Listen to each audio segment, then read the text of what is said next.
Guys, Absolute Duelist here, coming at you with a new video, and in today's video, we're doing something I didn't think I would be doing on the channel, but because I did really well, I thought, hey, why not do it, see how good it is, see how well people enjoy it and like it, see if the content is good, and just a little experiment for the channel, if you may will. So in today's video, we're doing something different from Yu-Gi-Oh! For a change. We are doing One Piece content. Yes, we're doing One Piece content, specifically the One Piece TCG.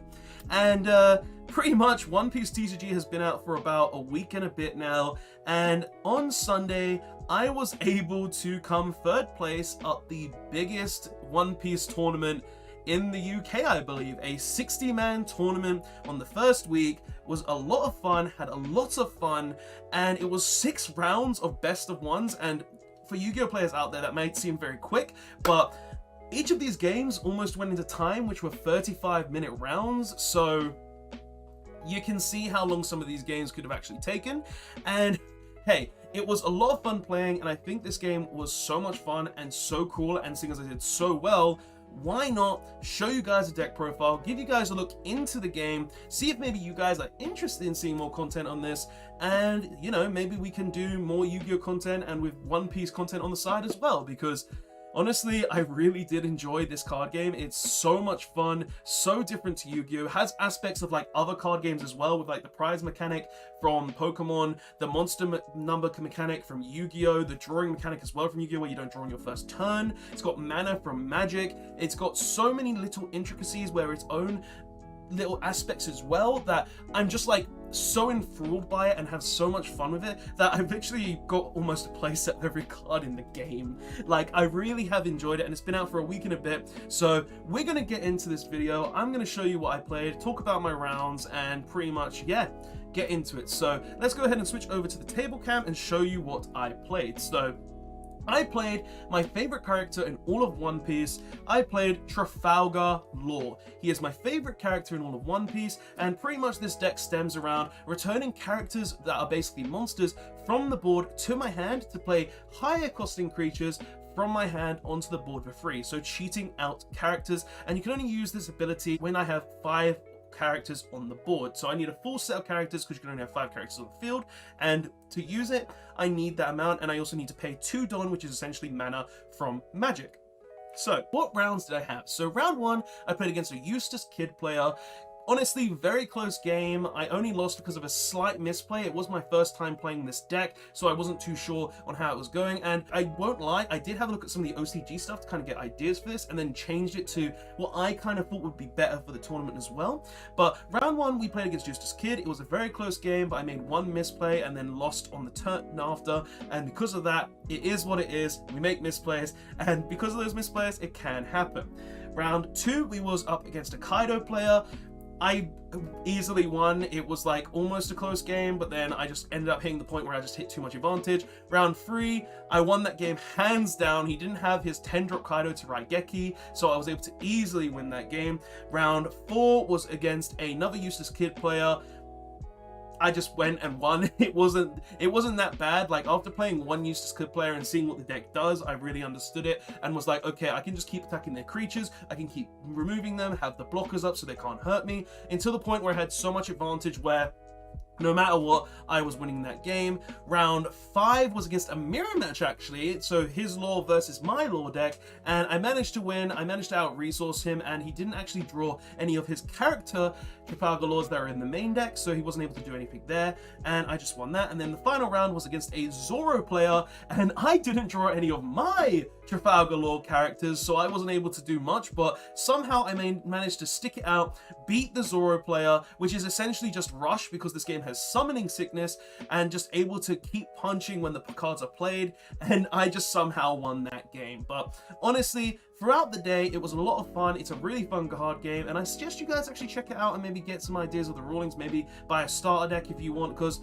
it is really fun. So yeah, but anyway, let's go ahead and get into this deck to show you what we're playing. As I said, we're playing Trafalgar. He taps 2 Dawn, returns a character from the field to the hand, and plays 5 or less from the hand. So pretty much he can cheat out characters of higher cost by playing lower cost characters, and you need 5 characters to use this ability.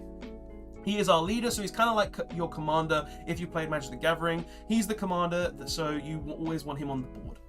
And also he's constantly on the board because that's how leaders work. But for character cards we're playing in the deck, we're playing 4 Nami. Essentially what she does is you pay 1 to play her, and on play she looks at the top 5 cards of your deck and adds a Straw Hat character from those cards to your hand, other than herself. So pretty much she helps you search more cards, search more Straw Hats to have more cards on the board, and just in general better cards. And as you might be able to tell by looking at her, she has this thing called a counter and this power. Basically how this works is if you attack by tapping a character, then you can go ahead and hit a card your opponent controls, and if it has power equal to it and meets it, beats it, you go ahead and either kill that character, or if it hits a leader, you take away 1 of their life. And obviously counter here as well, if they attack your cards, you can discard this card from your hand, and you essentially counter it, giving your card an additional 1000 power. So if your opponent attacked this with a 2k creature and it meets it, well, I could just go ahead and discard this card to essentially say gains 1 more k power, and then it survives. So it's a pretty good card. Like, honestly, having the counter, having the ability to search, and being a 1-drop is very important in this deck. It just gives you more consistency and also helps you play a lot more cards, because this deck really does want to have a lot of low-cost characters to return to the hand to play your bigger cost characters for free. So she's insane, she helps you search, and it's just a really good card. And look at the artwork, it's just amazing, guys. Next, we're playing 3 Tony Chopper. Pretty much this is a blocker, so pretty much when your opponent attacks you, you can tap the blocker and they're forced to attack this card instead. It's really strong just for the fact that blockers just say, oh, if you attack my leader and I'm on low life, then I can literally just sacrifice this card to say, no, you don't hit me. Or if it has more power than the card attacking, then it survives for another turn. Honestly, it's very, very strong and I like it. And also, guys, just to inform you, opponents can only attack characters that are tapped, so they need to go ahead and attack anything else. And if I ain't got any tapped characters, they just can attack the leader, so I can just go ahead and sack this to protect the leader. Very, very nice. Next, we're playing 4 of our lovely Otama here, and we're playing 4 of her for a couple of reasons. 1, she gains, basically she's a 2k counter, she's a 1-drop, so we can play her for free, and also on play she decreases our opponent's characters by 2k, so this can help us get over problematic blockers like Laws, which are 6k, Kids, which are like 8k plus, and can also be done with a nice combo with Jet Pistol to go ahead and play her and get over anything that is pretty much over 6k.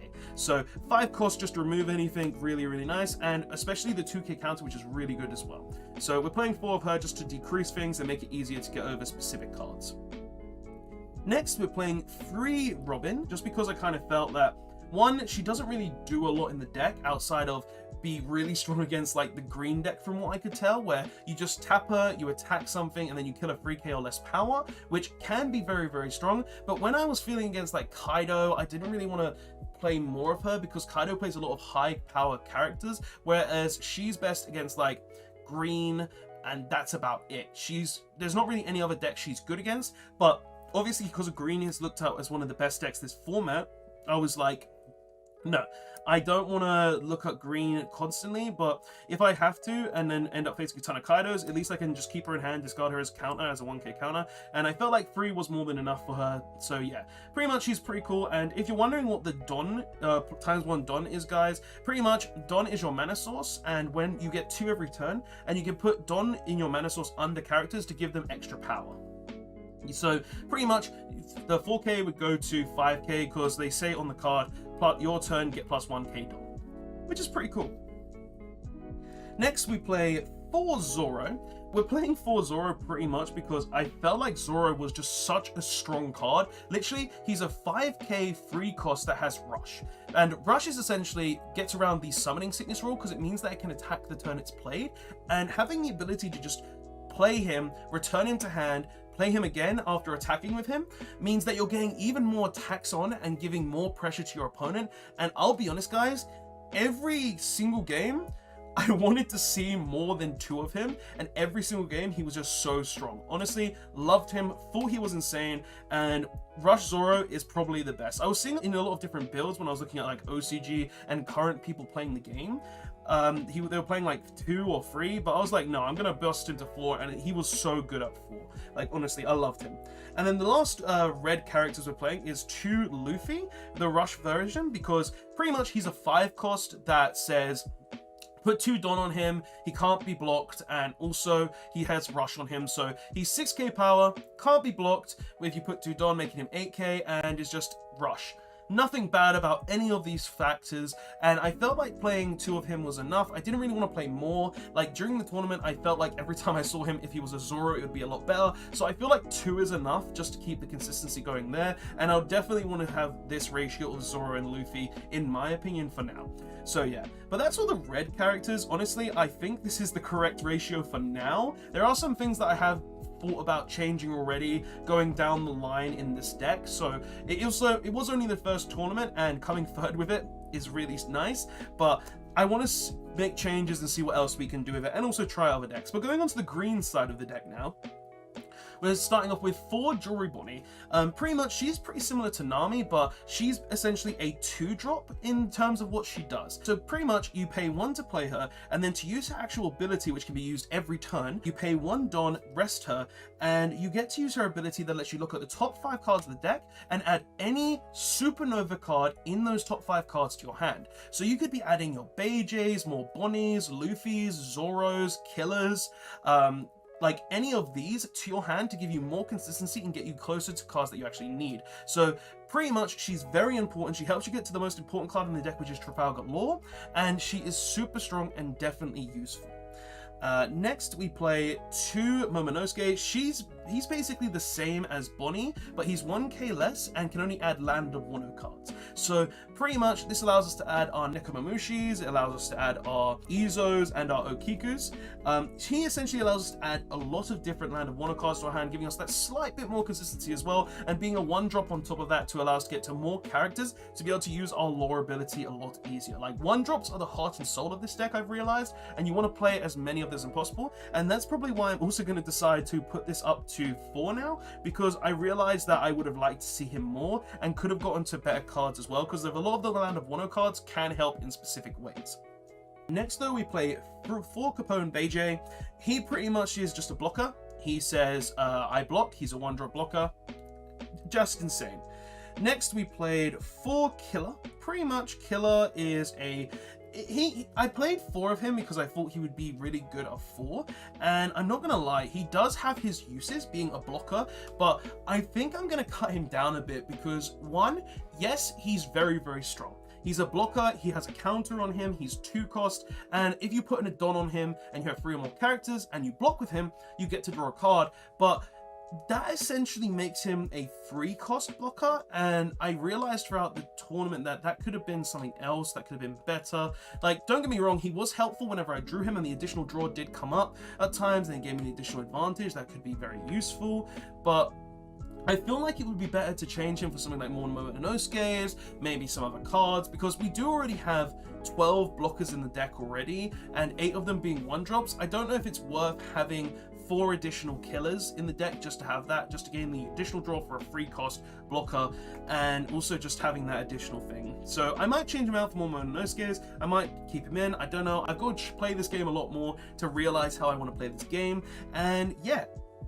I just think I liked him throughout the day. He wasn't bad or anything, but I might cut 2 of him for the 2 Momonosuke, just so I can put it down to like 14 blockers, still have him in the deck to have that additional draw advantage, and be able to add him off Jewelry Bonnie because he is a supernova as well. So yeah. Continuing on though, we played 3 Nekomamushi. Pretty much on play, he rests a character of 3 or less. That's what majority of the Land of Wano cards do. They rest characters, so it helps us get around blockers. And he's also 3k, which is nice because I can just put 2 Don on him and attack their leader most of the time. It came up a lot and was really nice there as well. We played 2 Izo. I didn't really like Izo throughout the day. Like, don't get me wrong, being able to rest a 4 or less character was good, but the main reason why I chose to play him was because he's a 2k counter, and just being able to drop him was way more important than playing him most of the time, because having to pay 3 Don to play him to rest a 4-drop, it never came up. But how I didn't really play against blue, and they have a lot of 4-drop blockers, so maybe he'll come up if I test more against blue, but Right now, I didn't really like him too much, and his most important feature was that 2k counter, which came in clutch sometimes.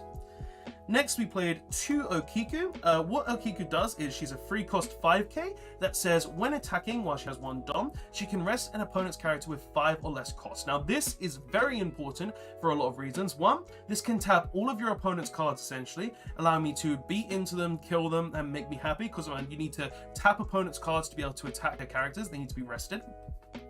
And also, it made my life easier in terms of being able to get around blockers, because the phasing in attacks in this game works as you go on attack, use the attack ability.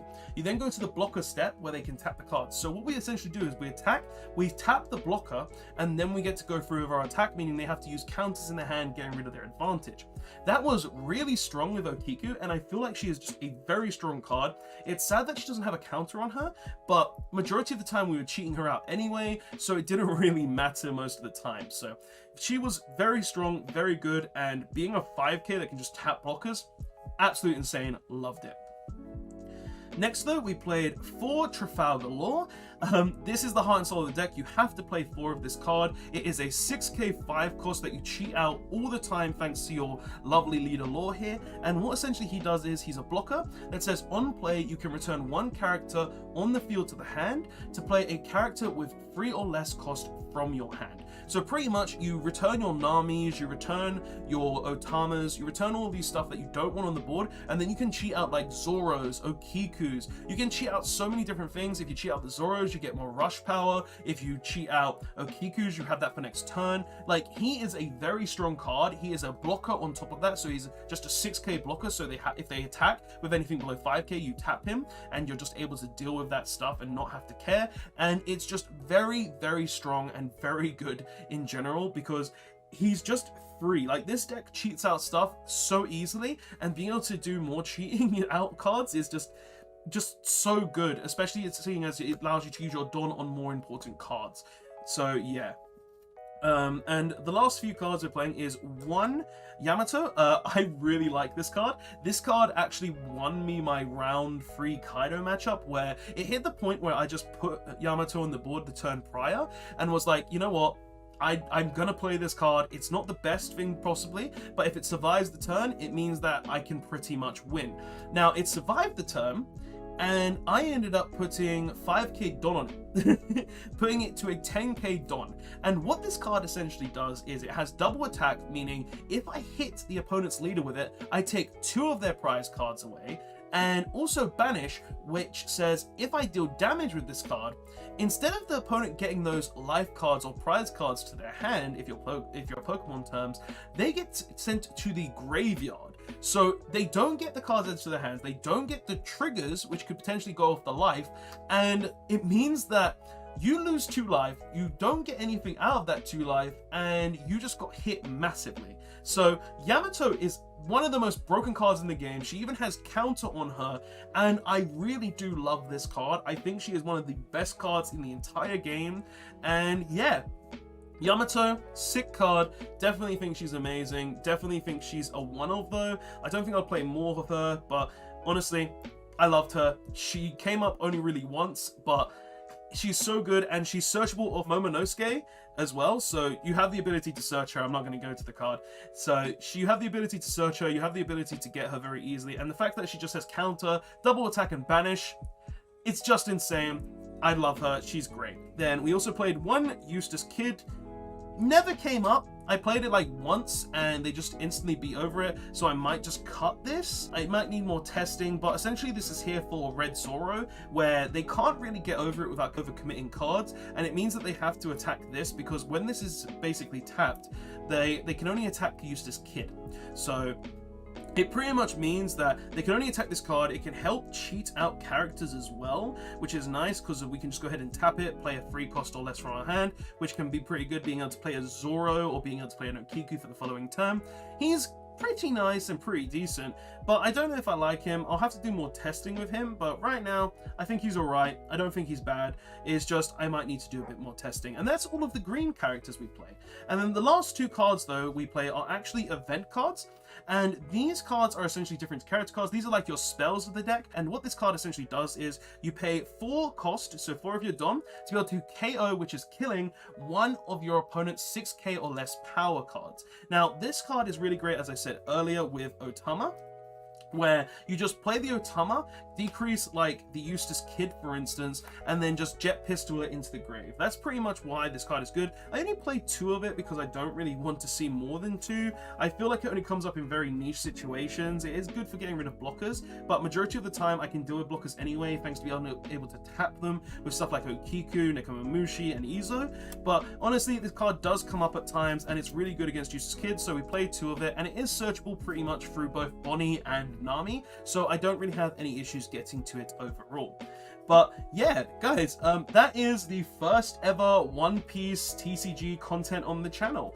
This is a really cool card game. If you do like it, guys, please don't forget to leave a like on the video. For new people seeing this, please subscribe. I'll definitely do more One Piece content in the future if this gets a lot of good feedback and people do enjoy it and want to see more on the channel. I could do games, I could do more deck profiles, I could do a lot of different content. Hell, I would even buy a box to open the channel just for that bit of content for you guys, to see what we can pull, because this game actually has a lot of value in it as well. Like, for instance, like for you Yu-Gi-Oh players out there, this one Nami is worth £120 right now for some stupid reason. So yeah, like honestly, this game has a lot of value in it. It's really fun as well. You shouldn't always think about money when it goes to card games. I didn't know how much value was in it before getting these cards, but honestly, it's a lot of fun. It's a great game to play. It has value in it if you want to be one of those people who look for value.